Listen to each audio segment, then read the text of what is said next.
Here's the scene. Tuesday evening. You're standing in your kitchen, the one you remodeled yourself, tile by tile, the one with the island she picked out 3 years ago when things still felt like a partnership. Your wife puts her phone face down on the counter, takes a breath, and says, "I think I need a week alone, just to clear my head." You don't argue. You don't flinch. You look at her, really look, and say, "Take two." Her smile freezes, mid-sentence, like someone hit pause on a face that was already rehearsed. That was my kitchen, my wife, my Tuesday. My name is Derek Russell. And when I told Jordan to take 2 weeks, I already knew where she was going, who she was going with, and exactly how much of my money she planned to spend getting there. Stay with me here. Jordan and I met when I was 32, fresh out of 12 years in the Army.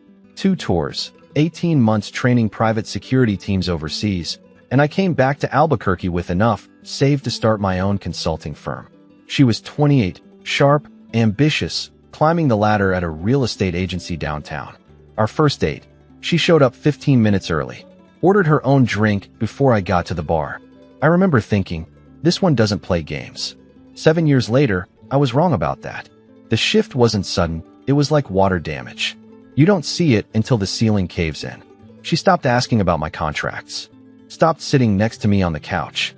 At some point, our bedroom became a room where 2 people happened to sleep on opposite edges of the same mattress.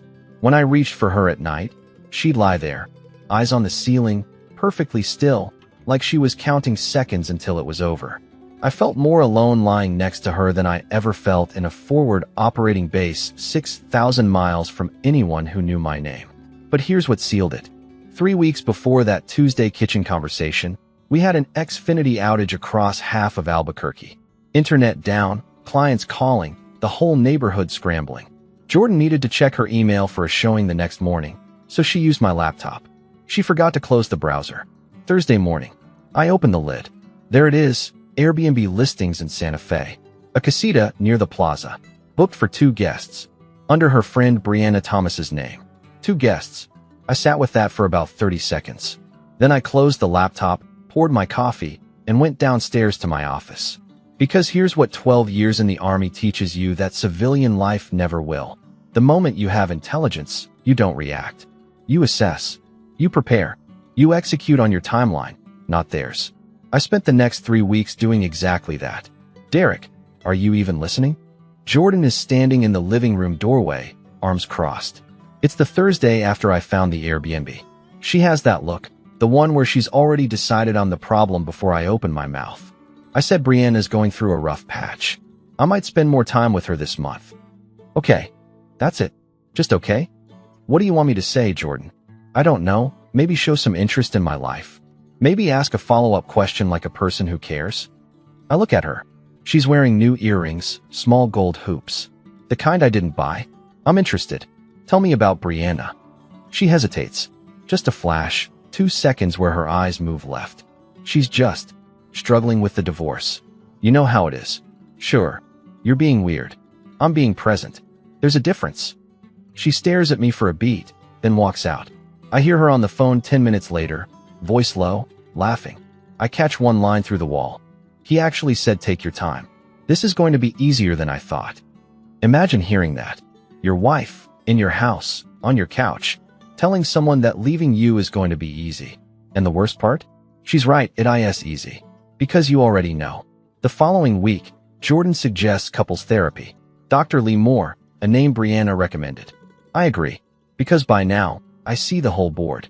I just need to watch how the pieces move. First session, Dr. Moore's office on Lomas Boulevard. Leather chairs, soft lighting, a framed degree from some school I've never heard of. Jordan starts talking about feeling unseen and unheard. Dr. Moore nods along like she's hearing the opening statement at a trial. I listen for 20 minutes. Then I ask a question. Simple question. Jordan, when you go out with Brianna, where do you usually go? Dr. Moore holds up a hand. Derek, I want to pause here.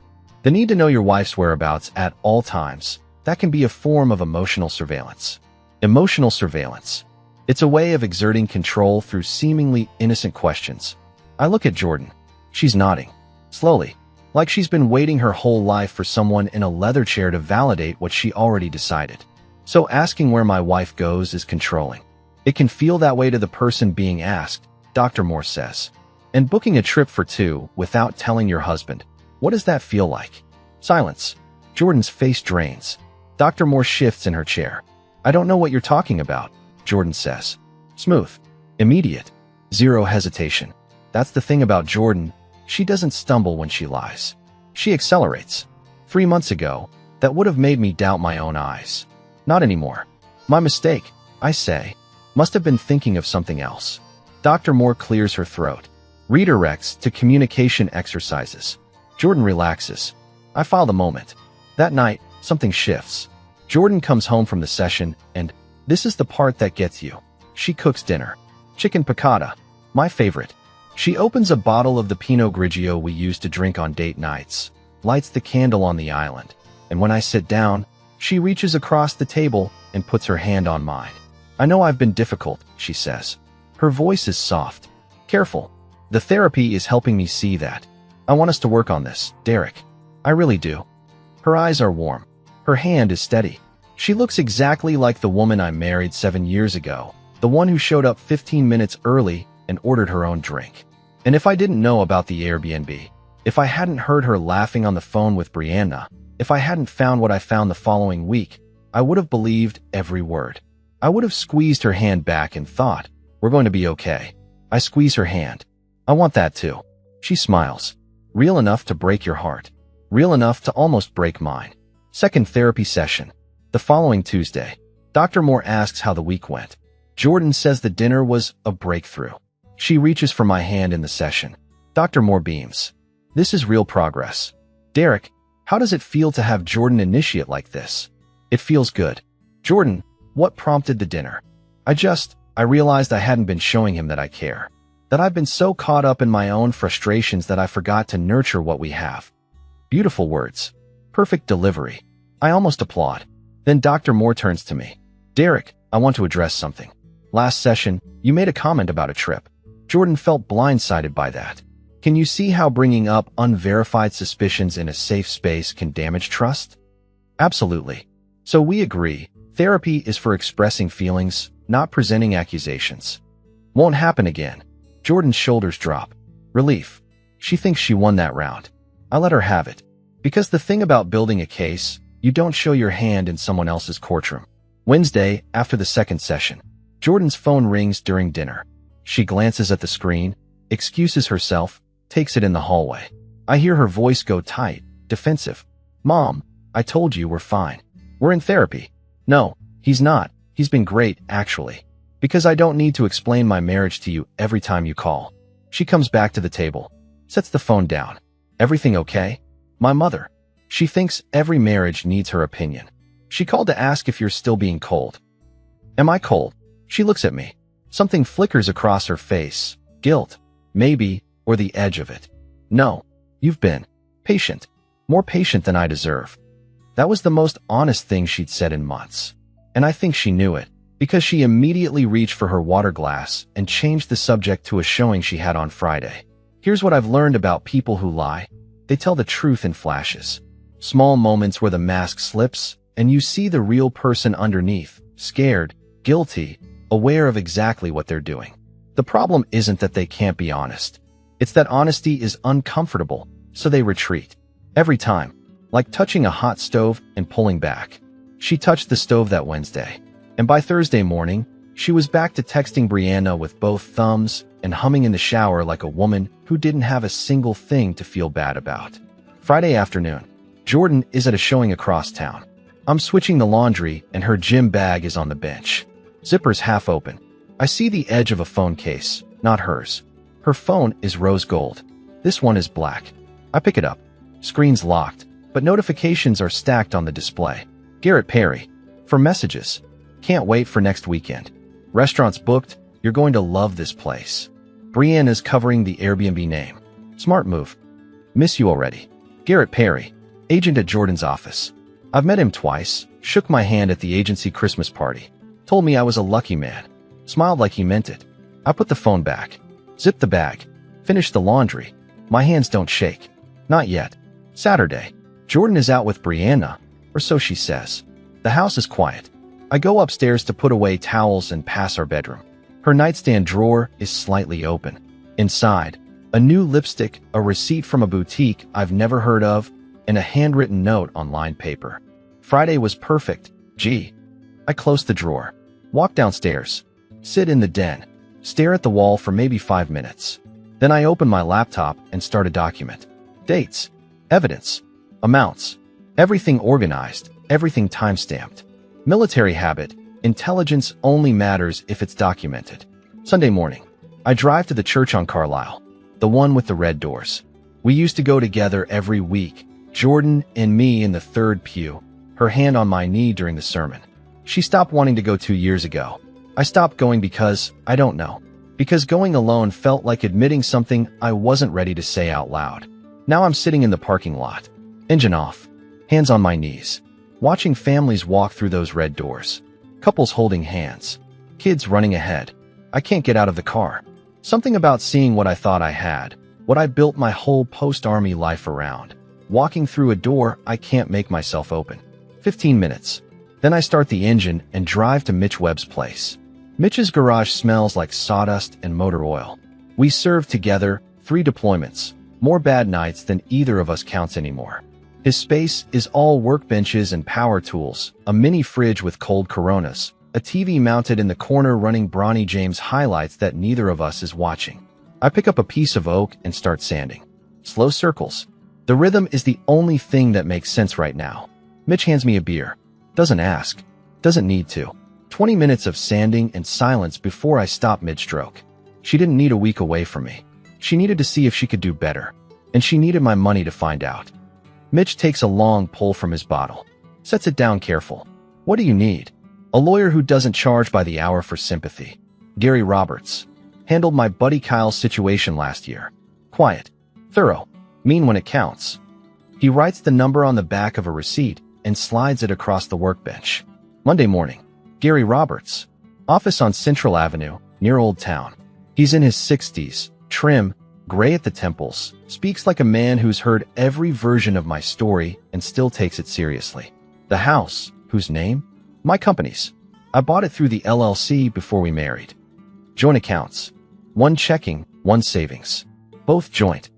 Freeze the credit card today. Not the accounts. That looks vindictive in court. But the card she's planning to use in Santa Fe? Freeze it. Can she claim I'm financially controlling her? Gary leans back. She can claim anything she wants. But a judge looks at who built the assets, who paid the mortgage for 7 years, and who booked a romantic getaway with someone else on her husband's credit line. The math tends to speak for itself. I freeze the card that afternoon. Jordan doesn't notice. She's too busy planning her trip, texting Brianna about outfits, checking restaurant reviews in Santa Fe. That same evening, she tries again. Comes downstairs to the den where I'm working. Stands in the doorway. Hey, I was thinking, maybe this weekend we could go to that place on Route 66. The one with the green chili burgers you like. Can't. New client onboarding. You've been working a lot. I have. Derek. She steps inside. Leans against the doorframe. Are we okay? I feel like you've been pulling away. I'm right here, Jordan. Same house, same kitchen, same couch. That's not what I mean, and you know it. Then say what you mean. She opens her mouth. Closes it. Shakes her head. Never mind. Forget I asked. She walks upstairs. I hear the bedroom door close. And I realize something. She senses the distance. She feels it. But she can't name it, because naming it would mean admitting why it's there. That week, I start moving things. Quietly. Methodically. My clothes go to the basement den, the space I'd already been converting into an office. Documents, laptop, my father's watch, the box of service medals I keep in the closet, all downstairs. I install a lock on the den door. Not dramatic. A boundary with a deadbolt. Wednesday evening. Jordan walks past the den and stops. Why is there a lock on that door? My office is down there. Client files need to be secured. Since when? Since the new contract I started this week. She stares at me. I can see her calculating. Is this about her? Is he suspicious? But I hold her gaze, and my face gives her nothing. 12 years of military discipline means my face gives nothing unless I choose it. Whatever, she says. And she's back on her phone, typing fast, smiling at the screen. Thursday night. 2 days before she leaves. This is the part one need you to hear. I'm reading on the couch. Jordan comes in, sits down next to me. Closer than she's been in months. She takes the book out of my hands and sets it on the coffee table. "Hey," she says softly. "Come here." She leans into me, puts her head on my shoulder. Her arm wraps around mine. We haven't touched like this in, I honestly can't remember how long. "I'm going to miss you," she whispers. "I know this time apart is going to be hard, but I really think it'll be good for us. We need to reset. And when I come back, I want things to be different. Better."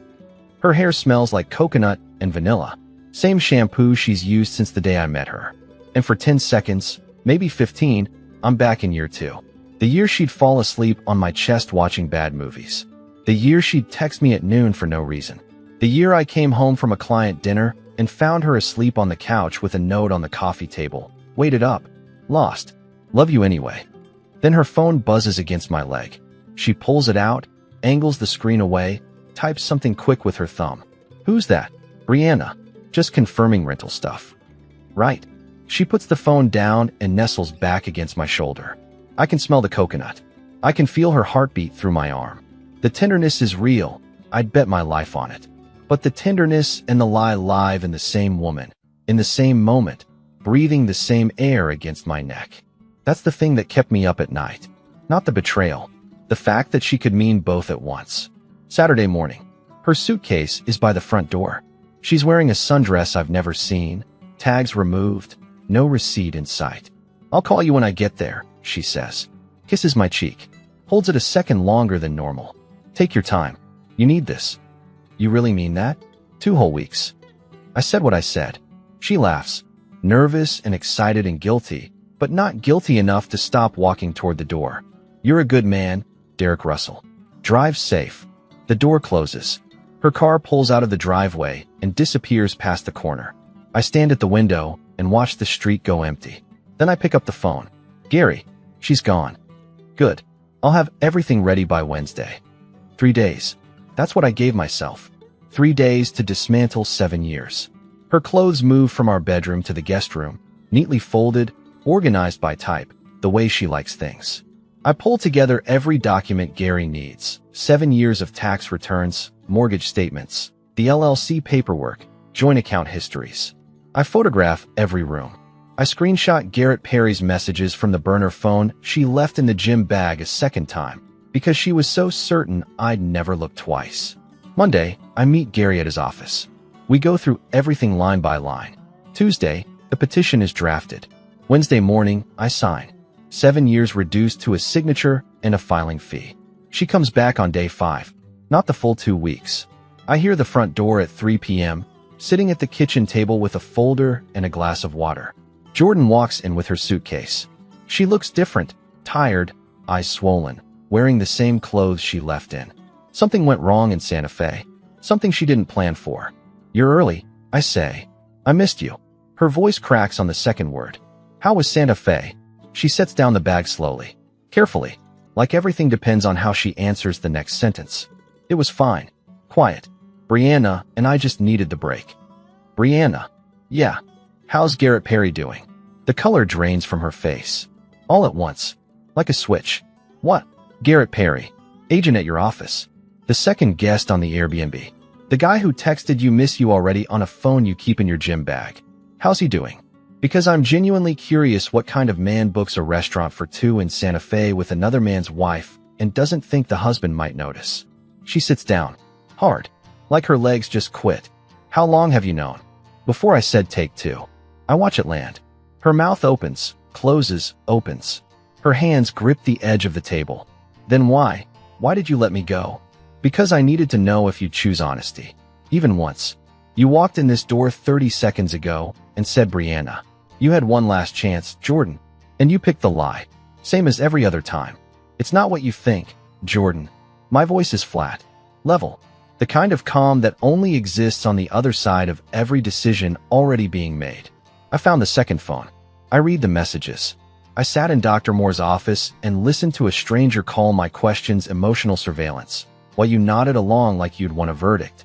I watched you cook me chicken piccata and hold my hand across that island and tell me you wanted to work on us. The same week you were packing a suitcase to spend a weekend with another man on my credit card. She's crying now. Not the controlled tears from therapy, the real ones. Shaking hands and running mascara and the sound that comes when something actually breaks inside a person. Garrett and I, we didn't. I don't need the details. Derek, please. I made a mistake. One mistake. That's all. One mistake is forgetting an anniversary. What you did took 3 weeks of planning. Brianna's name on the booking. A second phone hidden in a gym bag. A cover story rehearsed so well that a therapist backed it up. Dr. Moore calling me controlling for asking a simple question while you sat 3 feet away knowing exactly where you were going and who you were going with. That's not a mistake, Jordan. That's a campaign. She switches. Fast, like flipping a breaker. The tears stop. Her jaw sets. So you've been watching me this whole time? Setting a trap? Recording things, going through my bags. I found the laptop open. You left it that way. I found the phone because a zipper was undone. You did that too. I didn't have to look for anything, Jordan. You left it all right where I could see it, because it never occurred to you that I'd actually look. That stops her. She swallows. Tries another angle. We can fix this. I'll end things with Garrett. I already did. That's why I came back early. It wasn't real. You're real. This is real. You came back on day 5 because something went wrong with Garrett. Not because you missed me. You missed the safety net. That's not fair. You're right. None of this is fair. Especially the part where you told a therapist my concern was surveillance while you had a burner phone in your gym bag. I pushed the folder across the table. She opens it with both hands. Divorce filing. Asset separation. The house deed, in the LLC's name, always has been. Every joint account documented to the last withdrawal. Clean, organized, thorough. You wanted space? I say. Here's all of it. You can't, Derek, you can't just, it's done. Gary Roberts filed Wednesday. The house is the company's. The credit card is frozen. And those cash withdrawals from the last 6 weeks? Every one of them is documented. I'll fight this. That's your right. But you should know, everything I have, a judge will see. Including Dr. Moore calling basic questions about your whereabouts, emotional surveillance, 2 weeks before you left town with another man. Jordan stares at me. And for the first time in what might be years, there's nothing behind her eyes. No rehearsed line. No next move. No exit strategy waiting in the wings. Just a woman sitting at a kitchen table in a house she didn't pay for, realizing that the man she took for granted has already gone. I didn't think you'd actually do it, she whispers. I didn't think you'd leave. I know. That's the whole problem. Silence. The kind that has weight. You feel it in your ribs, in the air between two people who used to be one thing and are now two separate things forever. I stand up. Take my jacket from the hook by the door. Where are you going? Out. When are you coming back? I stop at the door.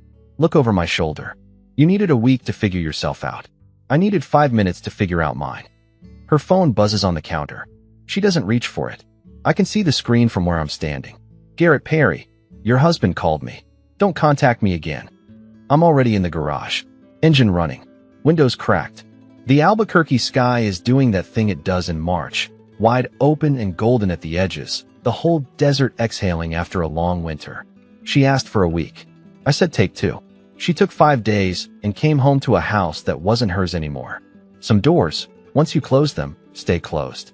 Not from anger. Because you finally stopped leaving them open for someone who only walked through when it was convenient. Take 2, Jordan. Take all the time in the world. I already have. Dear listeners, that's our ending.